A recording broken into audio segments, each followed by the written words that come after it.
ரோகிணி பிரெக்னண்டா இருக்கிற விஷயம் வீட்டுக்கு தெரிய வருது. உடனே அண்ணாமலை பயங்கரமா கோவப்படுறாரு. அப்பதான் விஜயாவுக்கும் தெரிய வந்த உடனே எப்படா இப்படெல்லாம் ஆச்சு அப்படின்னு மனோஜ் கிட்ட கேக்குறாங்க. அப்ப மனோஜ் சொல்றாரு, மா அது வந்து நம்ம எல்லாம் அந்த வீட்டை விட்டு போனோம்ல, அப்ப நீங்க எல்லாரும் ஒரு இடத்துல ஒன்னா இருந்தீங்க, என்னை மட்டும் ஷோரூம்லயே இருக்க சொன்னீங்கல்ல, அப்பதாமா அப்படின்னு சொல்றாங்க. உனக்கு வெக்கமா இல்லடா? எப்படி ஒரு காரியத்தை பண்ணியிருக்க? உனக்கு ஒரு நல்ல வாழ்க்கையை தேடி கொடுக்கலாம் அப்படின்னு இருக்கும்போது இப்படிப்பட்ட ஒரு முடிவு பண்ணியிருக்கேடா அப்படின்னு சொல்லிட்டு விஜயா கத்துறாங்க. உடனேவும் வீட்டில் உள்ள எல்லாருமேவும் இந்த மாதிரி அப்படியே ஷாக் ஆகி பார்க்குறாங்க. அப்பதான் வித்யா இருந்துக்கிட்டு, ஏன் ஆண்டி நீங்கள் சொன்ன மாதிரி உங்கள் பையன் மேலே தப்பு இல்லை அப்படின்னா உங்கள் பையன் எதுக்காக இப்படிலாம் பண்ணணும்? ரோகிணியை வேண்டான்னு சொல்லியிருந்தா ரோகிணி கிட்ட நெருங்கி கூட வந்திருக்க கூடாதுல்ல.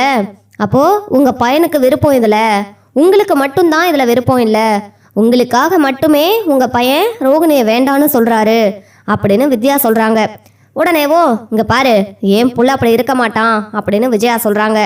இங்கே ஸ்ருதி இருந்துக்கிட்டு, ஆண்டி ரோகிணி பண்ணது தப்பு தான், நான் இல்லைன்னு சொல்லலை, ஆனால் அதே சமயத்தில் விவாகரத்து கொடுக்க போகிற நேரத்தில் மனோஜ் பண்ணது அதை விட பெரிய தப்பு தானே ஆண்டி அப்படின்ட்டு இங்கே வந்து ஸ்ருதி சொல்கிறாங்க. இதை கேட்ட விஜயா எதுவுமே பேச முடியல. ஆமாம் அத்தை, ரோகிணியை பார்க்க பாவமாக தான் இருக்குது. பாவம் இல்லை, அவங்க ஏற்கனவே ஒரு குழந்தை, மறுபடியும் ஒரு குழந்தை, விவாகரத்தாய் அவங்க என்ன பண்ண முடியும்? 2 குழந்தைய வச்சுக்கிட்டு உடம்பு சரியில்லாத அவங்க அம்மாவையும் வச்சுக்கிட்டு கஷ்டப்பட மாட்டாங்களா அப்படின்ட்டு மீனா சொன்ன உடனே, அவ கஷ்டப்பட்டா எனக்கு என்ன, இங்கே பாரு அவ்வளோதான், இதுக்கு மேலேயும் நீங்கள் நிற்க வேண்டாம், நீ குழந்தைய கலைச்சிரு அப்படின்னு விஜயா சொல்கிறாங்க. என்னால் முடியவே முடியாது, நான் எதுக்கு என் குழந்தைய கலைக்கணும் அப்படின்னு சொல்லிட்டு ரோகிணி சொல்கிறாங்க. உடனே முத்து ரவி எல்லாருமேவும், டேய் உனக்கு கொஞ்சம் கூட அறிவில்லையா? வீட்டில் எல்லாருக்கும் முன்னாடி நீ தானடா முந்திக்கிட்டு எனக்கு ரோகிணி வேணாம் அப்படின்னு முடிவு பண்ண, அம்மாவும் நீயும் தானடா முடிவு பண்ணுங்க, இப்போ எப்படிடா குழந்தை அப்படின்னு சொல்லி கேட்குறாங்க. உடனே மனோஜ் எந்த பதிலும் சொல்லாமல் இருக்கவும் அண்ணாமலைக்கு கோவம் வருது. எழுந்திருச்ச அண்ணாமலை மனோஜை பிடிச்சி வெளு வெளு வெளு வெளுன்னு வெளுக்கிறாரு. அதை பார்த்துட்டு இருக்கிற விஜயா இருந்துக்கிட்டு, இங்கே பாருங்க, இங்கே பாருடா, நீ மூஞ்சிலே முழிக்காத, உனக்கு எப்படிப்பட்ட ஒரு பொண்ணை பார்த்து கல்யாணம் பண்ணி வைக்கணும்னு இருந்தேன், இப்போ இப்படிப்பட்ட சூழ்நிலையில கொண்டு வந்து விட்டுட்டேன், இனிமே அவ எப்படிடா போவா அப்படின்னு சொல்லி கேட்குறாங்க. எங்க இருந்த வக்கீலம்மா இருந்துக்கிட்டு, நிச்சயமா சான்ஸே இல்லை, அந்த பொண்ணும் இங்கேருந்து போகாது, ஏதோ அந்த பொண்ணு முடிவை மாற்றிக்கிட்டு மனோஜுக்கு டைவர்ஸ் கொடுத்துடலான்னு சொல்லி வந்திருக்கு. வந்த இடத்துல இப்படி ஒரு விஷயம் நடந்த உடனே எந்த பொண்ணு தான் தன்னோட வாழ்க்கையை விட்டு கொடுக்க முடியும்? அதனால் ரோகிணியை வந்து விட்டு கொடுக்க மாட்டாங்க அது அப்படின்னு சொன்ன உடனே ரோகிணி இருந்துக்கிட்டு, ஆமாம் மேடம், என் குழந்தைக்காகனாலும் நாங்கள் 2 பேரும் சேர்ந்து தானே வாழணும் அப்படின்னு சொன்ன உடனே, குழந்தைய சாக்கு வச்சு இப்படிலாம் பண்ணிட்டு இருப்பா, அது தெரியும், அதனால் குழந்தைய கலைச்சிட சொல்லுங்கள் மேடம் அப்படின்னு சொல்லிட்டு வக்கீலம்மா கிட்ட சொன்ன உடனே, அதெல்லாம் மிகப்பெரிய தப்புங்க, நீங்கள் என்ன அமைதியாகவே இருக்க மாட்டீங்களா? உங்கள் பையன் மேலே தப்பை வச்சுக்கிட்டு இப்படி வந்து இன்னொரு பொண்ணு மேலே வந்து குறை சொல்லிட்டு இருக்கிறது இதே கிடையாது. உங்கள் பையன் எதுக்காக பழகுறாரு? விவாகரத்து கொடுக்குற முடிவில் இருந்தால் அந்த பொண்ணு கூட போனதே தப்பு தான், போயிருக்கவே கூடாது. உங்கள் பேச்சை மாரி உங்கள் புள்ள ஒரு துரும்ப கூட அசைக்க மாட்டாருன்னு சொன்னீங்கல்ல, ஆனால் உங்கள் புள்ள பண்ணியிருக்கிறது இப்போ வந்து மிகப்பெரிய தப்புன்னு உங்களுக்கு தோணவே இல்லையா அப்படின்னு சொல்லிட்டு, இந்த கேஸ் வந்து கண்டிப்பாக வந்துட்டு கோர்ட்டுக்கு போனாலும் இந்த பொண்ணு பக்கம்தான் சாதகமாக வரும். ஏன்னா உங்கள் மேலே தான் பழி வரும், நீங்கள் இவங்களை வாழ விடலை, இவங்க 2 பேரும் மனசு ஒத்து போகுது அப்படின்னு தான் சொல்லுவாங்க. வேணும்னா நீங்கள் வந்து நாளைக்கு கோர்ட்டுக்கு வந்துருங்க அப்படின்னு சொல்லிட்டு வக்கீலம்மா கிளம்பி போகிறாங்க. வக்கீலம்மா கிளம்பி போனதுக்கப்புறமா இங்கே வந்து கோர்ட்டுக்கு கிளம்பி போகிற வரைக்கும் அண்ணாமலை அமைதியாகவே தான் இருக்காரு. என்ன பதில் சொல்கிறதுன்னு தெரியல. உடனேவும் இங்கே கோர்ட்டுக்கு கிளம்பி போகிறாங்க. அங்கே போன உடனே இங்கே இந்த மாதிரி கிருஷ்ணா வக்கீல் வந்துட்டு பேசிகிட்டு இருக்காங்க. அப்போது அவங்க மூலமாக அந்த பொண்ணு மாசமாக இருக்கிற விஷயத்தையும் சொல்கிறாங்க. மாசமாக இருக்கிறாங்க, 2 பேர்த்துக்கும் வாழ்கிறதுக்கு சம்மதம் அப்படின்னு சொன்னோன்னே, அப்படியெல்லாம் கிடையாதுன்னு விஜயா எழுந்திரிச்சு கத்துற உடனே, இப்படிலாம் கத்தக்கூடாதுமா அப்படின்னு சொல்கிறாங்க. மனோஜ்கிட்ட கேட்குறாங்க, வாழ சம்மதமானு சொல்லிட்டு. இல்லை எனக்கு விவாகரத்து தான் வேணும் அப்படின்னு சொன்ன உடனே, என்ன விளாடுறீங்களா? விவாகரத்து வேணும்னு கேட்டுட்டு 6 மாதத்துக்குள்ளே சேர்ந்து வாழுங்கன்னு சொன்னதுக்கு என்னால் வாழ முடியாதுன்னு சொன்னீங்க, இப்போ எப்படி குழந்தை உருவாச்சு அப்படின்னாலும் நீங்கள் 2 பேரும் சேர்ந்து வாழாமல் இந்த மாதிரிலாம் நடக்க வாய்ப்பில்லை. அப்போது இந்த பொண்ணு சொன்ன மாதிரி உங்கள் அம்மாவுக்கு தான் நீங்கள் பயப்படுறீங்களா? உங்கள் அம்மா வந்து இந்த மாதிரி உங்களை மிரட்டி இருக்கலாம், இந்த பொண்ணு கூட சேர்ந்து வாழக்கூடாதுன்னு சொல்லியிருக்கலாம். உங்களுக்கு விருப்பம் இருந்து உங்கள் அம்மா வந்து உங்களை கட்டாயப்படுத்தியிருந்தா நிச்சயமாக உங்களை சேர்ந்து பிரிக்க விட மாட்டோம், சேர்ந்து வாழ வைப்போம். நீங்கள் உங்கள் அம்மாவுக்கு பயப்படாமல் தைரியமாக உங்கள் மனசில் என்ன இருக்கோ அதை சொல்லுங்கள் அப்படின்னு சொல்லிட்டு அங்கே வந்து ஜட்ஜு கேட்குறாங்க. உடனே இதை கேட்ட மனோஜ் வந்துட்டு, இதுக்கு மேலே என்ன பண்ணுறதுன்னு தெரியாமல் முழிச்சிட்ருக்காரு. நீங்கள் இப்படி அமைதியாக இருக்கிறதுல எந்த ஒரு பிரயோஜனமும் இல்லை அப்படின்னு சொல்கிறாங்க. ஏதாவது ஒரு முடிவை சொல்லுங்கன்னு சொன்ன உடனே விஜயாவை திரும்பி பார்த்த உடனே விஜயா மிரட்டுறாங்க. அதை வச்சு அங்கே வக்கீல் அதாவது இது மூலமாக ஜட்ஜு கேட்ட உடனே இந்த மாதிரி எனக்கு அந்த பொண்ணுக்கிட்ட இருந்து டிவோர்ஸ் தான் வேணும் அப்படின்னு சொல்கிறாங்க. இந்த மாதிரி அவரும் திட்டுறாரு. இந்த மாதிரி கொடுக்கலாம் முடியாது, 2 பேரும் சேர்ந்து வாழ்ந்துட்டேங்க, உங்களுக்கு சாட்சியாக குழந்தை இருக்குது, 6 மாதம் சேர்ந்து வாழணும், அதுவும் இல்லாமல் நீங்கள் உங்கள் அம்மாவுக்கு பயந்துக்கிட்டு தான் இப்படி ஒரு முடிவு எடுத்திருக்கேங்கிறது நல்லாவே தெரியுது அப்படின்னு சொன்ன உடனே ரோகிணிக்கிட்ட கேட்குறாங்க. ரோகிணி இருந்துக்கிட்டு அவங்க கூட சேர்ந்து வாழ்ந்தாலும் பரவாயில்ல, தனியாக என்னை கூட்டிகிட்டு போனாலும் பரவாயில்ல, ஆனாலும் இவங்க அம்மா இருக்கிற இடத்துல நிச்சயமாக எங்களை வாழ விட மாட்டாங்க, அதனால தான் நான் இவரை தனியாக கூட்டிகிட்டு போகலான்னு முடிவு பண்ணியிருக்கேன் அப்படின்னு சொல்கிறாங்க. இப்படி சொன்ன உடனே இங்கே வந்துட்டு அப்போது நீங்கள் 2 பேரும் சேர்ந்து வாழ்கிறதுன்னு அவர் உங்கள் அம்மாவுக்கு பயந்துக்கிட்டு தான் அப்படின்னா உங்கள் கூட கண்டிப்பாக வருவோம், நாங்கள் இந்த மாதிரி உங்கள் கூட சேர்ந்து வாழ்கிற மாதிரி பண்ணுறோம் அப்படின்னு சொல்லிடுறாங்க.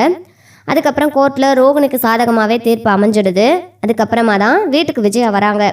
வீட்டுக்கு வந்த விஜயா பயங்கரமாக மனோஜை போட்டு அடின்னு அடிக்கிறாங்க. என்னங்க நீங்கள் நேற்றும் பேசலை, இன்னைக்கும் பேசாமல் உட்காந்துட்டு இருக்கீங்க, என்னன்னு கேளுங்கன்னு சொன்ன உடனே நான் என்னத்தை போய் கேட்க முடியும், நீ தானே இவனுக்கு அதிகமாக செல்லம் கொடுத்து வளர்த்துருக்க, இப்போது என்னைய கேளுனா நான் என்ன கேட்க முடியும், அதான் உன் புள்ள எந்த தப்பும் செய்ய மாட்டான் அப்படின்னு சொல்லி தானே நீ எல்லா பசங்களையும் குத்தி காமிச்ச, இப்போது நீ வளர்த்த பையனோட லட்சணத்தை பாரு எப்படி இருக்கான்னு, முத்து கூட பரவாயில்ல போல, நான் எந்த பையங்களையுமேவும் குறைச்சி கூட்டி பார்க்க மாட்டேன், ஆனால் நீ பிறந்ததுலேருந்தேவும் அவன் தான் வசதி இவன் தான் வசத்தின்னு சொல்லிட்டு அப்படியே பிரித்து பார்த்துட்ருக்கிற பசங்களுக்குள்ளேயேவும், அதனால் நீ தானே மனோஜை பார்த்துக்கிறேன், என் புள்ள கண்டிப்பாக நல்ல நிலைமைக்கு வருவான் அப்படி இப்படின்னு புகழ்ந்து தள்ளுனேன், அப்போது மனோஜ் என்ன தப்பு பண்ணாலும் அதுக்கும் நீ தான் காரணம் அப்படின்னு சொல்கிறாங்க. அது மட்டும் இல்லாமல் இங்கே ரோகிணி கூட வாழ விருப்பமாடான்னு கேட்குறாங்க.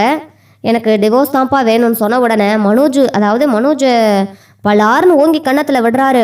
அண்ணாமலை அரைவார்னு யாருமே கனவுல கூட நினச்சி பார்க்கல. உடனேவும் எங்கள் விஜயா சொல்கிறாங்க, இங்கே பாருடா, உனக்கான தண்டனை, நீ அந்த ரோகிணி கூட சேர்ந்து வாழணும் அப்படின்னு முடிவு பண்ணேன்னா என் மூஞ்சில முழிக்காதன்னு சொல்கிறாங்க. நீ முதல்ல வாயை மூட போறியா இல்லையா, மாசமாக இருக்கு அந்த புள்ள, மாசமாக இருக்குது, இந்த வீட்டு வாரிசை வயிற்றுல சுமந்துட்டுருக்கு, நீ தானே சொன்ன மனோஜோட குழந்தை தான் இந்த வீட்டுக்கு மூத்த வாரிசாக வரணும்னு சொல்லிட்டு, இப்போ நீ ஆசைப்பட்ட மாதிரியே இந்த வீட்டுக்கு மூத்த வாரிசு மனோஜோட குழந்தை தான், கல்யாணம் ஆன உடனே 2 பேரும் சீக்கிரம் எனக்கு குழந்தைய பெற்று கொடுங்க, பேத்தியோ பேரனோ அப்படின்னு எத்தனை வாட்டி நீ சொல்லியிருப்ப, அதுக்காக இப்போது நீ இப்போ அந்த பொண்ணுக்கிட்ட ஒன்றும் இல்லைன்னு தெரிஞ்சதுக்கப்புறம் வீட்டை விட்டு வெளியே அனுப்பணும் அப்படின்னு சொல்கிறது நியாயமே கிடையாது விஜயா அப்படின்னு சொல்லிட்டு திட்டிகிட்டு இருக்காங்க. இதை கேட்ட உடனே அதெல்லாம் என்னால் ஒத்துக்க முடியாது, அவன் இந்த வீட்டுக்கு மருமகளாக வரக்கூடாது, என் பிள்ளைக்கு நல்ல இடத்துல கல்யாணம் பண்ணி அதுக்கப்புறம் தான் குழந்தை பிறக்கணும், இவ குழந்தை இந்த வீட்டுக்கு வாரிசாக வரக்கூடாது அப்படின்னு சொல்லிட்டு விஜயா சண்டை போட்டுட்ருக்காங்க. அப்போ தான் மனோஜை அண்ணாமலை அடித்து கேட்குறாரு, இங்கே பாருடா, உங்கள் அம்மாவுக்கு பயப்படுறது இல்லை மற்றவங்களுக்கு பயந்துக்கிட்டுலாம் இந்த முடிவு எடுக்கக்கூடாது, அந்த புள்ளைக்கு இப்போ நீ என்ன பதில் சொல்ல போகிற அதை சொல்லு அப்படின்னு சொல்லி கேட்குறாங்க. உடனே இங்கே மனோஜ் முழிக்கிறாரு, அப்பா அவனுக்கு என்னைக்குப்பா முடிவெடுக்க தெரியும், அதெல்லாம் அம்மா சொல்லி கொடுத்துதான்ப்பா அவன் செஞ்சிட்ருக்கான், திடீர்னு அவனை முடிவெடுன்னு சொன்னால் என்னப்பா எடுப்பான் அப்படின்னு சொல்லிட்டு முத்து சொல்கிறாரு. இதையெல்லாம் கேள்விப்பட்ட உடனே அந்த மாதிரி கனகாவோட அம்மாவும் நேராக வீட்டுக்கு வராங்க. வீட்டுக்கு வந்த உடனே இந்த மாதிரி என்னாச்சு என்ன மாப்பிள்ள அப்படின்னு சொல்லி கேட்குறாங்க. கேட்ட உடனே தான் அந்த மாதிரி வீட்டில் விஷயம்லாம் தெரிஞ்சு நான் வந்தேன், நீங்கள் அங்கே வரவே இல்லை, அதனால தான் உங்களை தேடி நான் வந்துட்டேன், கோர்ட்டில் என்னமோ இந்த மாதிரி சொன்னாங்களாமா, நான் கொடுத்த 10 லட்சமும் அப்போ செல்லாதா, என் பொண்ணு கழுத்தில் தாலி கட்டியிருக்கீங்க அதுவும் செல்லாதா அப்படின்னு கேட்குறாங்க. இதை கேட்டதுக்கப்புறம் அண்ணாமலை என்னடா இது புதுசா அப்படின்னு கேட்ட உடனே அது வந்துப்பான்னு சொல்கிறாங்க. அந்த அம்மா சொன்ன மாதிரி 10 லட்சம் அங்கேருந்தா வாங்கிட்டு வந்த அப்படின்னு முத்து கேட்ட உடனே ஆமாம் அப்படின்னு மனோஜ் சொல்கிறாரு. எனக்கு தான் அப்போவே தெரியுமே, இவன் பணம் பிரச்சனை இல்லாத இடத்துல வாங்கிட்டு வந்திருக்க மாட்டான்னு, இப்போது இவன் பிரச்சனையை கூட்டிகிட்டு வந்துட்டான், என்னமோ நாங்கள் அன்றைக்கி சொன்னப்போ தலையில் தூக்கி வச்சு என் புள்ள அப்படிலாம் இருக்க மாட்டான், பெரிய பிஸ்னஸ் மேனு, நீங்கள்லாம் சாதாரண டிரைவரு அப்படி இப்படின்னு சொன்னீங்க, இப்போ உங்கள் பின்னாடியே பிரச்சனை வந்துருச்சு, அதையும் நீங்கள் தான்மா சமாளிக்கணும் அப்படின்னு சொன்னோன்னே, என்னடா மனோஜ் உன்னை நம்பி எதுவுமே பண்ண முடியாது போல, ஏன் இப்படி பண்ணி வச்சிருக்கேன்னு சொல்லிட்டு விஜயா கேட்குறாங்க. உடனே அண்ணாமலைக்கு பயங்கர கோவம். அப்போது ரோகிணி பண்ணது மட்டும் தப்புன்னு சொல்லிட்டு இந்த வீட்டை விட்டு நம்ம எல்லாரும் சேர்ந்து அந்த பொண்ணை வெளியே அனுப்பிட்டோம், இப்போது அதே தப்பை தான் ஊமகன் பண்ணிட்டு வந்திருக்கான், ஒரு பொண்ணை ஏமாத்தினது மட்டும் இல்லாமல் இன்னொரு பொண்ணை ஏமாத்திருக்கான், அதுவும் அந்த பொண்ணுக்கு கொஞ்சம் மூளை வளர்ச்சி இல்லாத பொண்ணை உன் பையன் ஏமாத்திருக்கான், இதுக்கெல்லாம் என்ன தண்டனை கிடைக்கும்னு தெரியும்ல, அவங்கெல்லாம் கம்ப்ளைண்ட் பண்ணா அப்படின்னு சொன்ன உடனே விஜயா முழிக்கிறாங்க.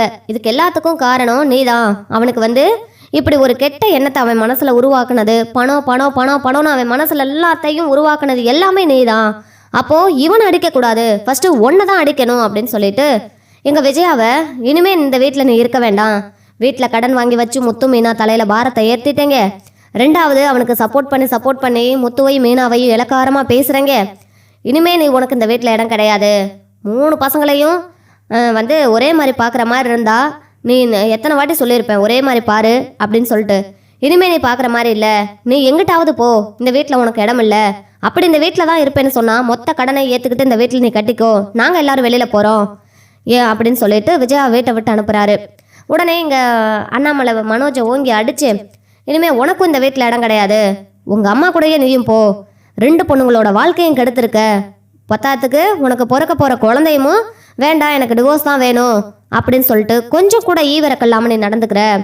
அப்போது நீ பண்ணது தப்பு இல்லை அப்படிங்கும்போது அப்போ ரோகிணி பண்ணதும் தப்பு இல்லையே, அவள் வாழ்க்கையை அவள் காப்பாற்றிக்கிறதுக்காக அவள் சொல்லியிருக்கிறா, இதில் என்ன இருக்குது? ஆனால் உன் மேலே வச்சுருந்த உண்மையான அன்புனால தானே அவள் இப்படிலாம் பண்ணியிருக்கா அப்படின்னு சொல்லிட்டு அண்ணாமலை மனோஜையும் வீட்டை விட்டு வெளியே அனுப்புகிறாரு.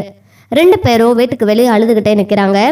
ஆனால் இங்கே ரோகிணியோட அம்மா கிட்ட வந்து ரோகிணி சொல்கிறாங்க, இனிமேல் நான் மனோஜை விட்டு பிரிய மாட்டேன், எனக்கு வந்து எங்கள் குழந்தை வந்து வயிற்றுல இருக்குதுமா, ஏதோ என்னோட நல்ல நேரம் போல் நான் கையெழுத்து போட போகிற நேரத்தில் இப்படி வந்து ஒரு விஷயம் தெரிய வந்துச்சு, கிறிஷுக்கு வந்து குட்டி பாப்பா பிறக்க போகுது அப்படின்னு சொல்லிட்டு ரொம்ப ஹாப்பியாக இருக்காங்க.